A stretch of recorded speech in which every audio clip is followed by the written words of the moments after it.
पवन के सामने बा कौन? अरे बाप रे बाप। पवन के बाद बा कौन?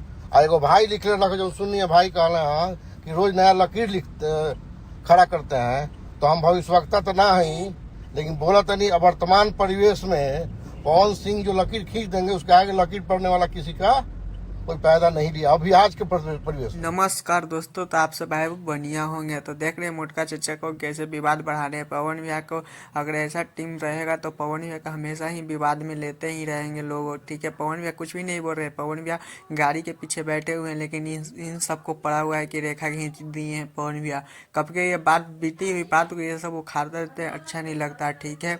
तो ऐसे ही डिम्पल सिंह भी बोली थी कि मेरा भी एक पवन सिंह का डायलॉग है, ये झमकौला से, ये भी विवादी में बढ़ाते हैं। पवन भैया की अगर ऐसा ऐसा टीम मिलेगा साथ में तो समझ लीजिए पवन भैया का नैया डूबने वाला में है। आप लोग का बताइएगा कमेंट में क्या राय है, ऐसा टीम के साथ रहना चाहिए नहीं।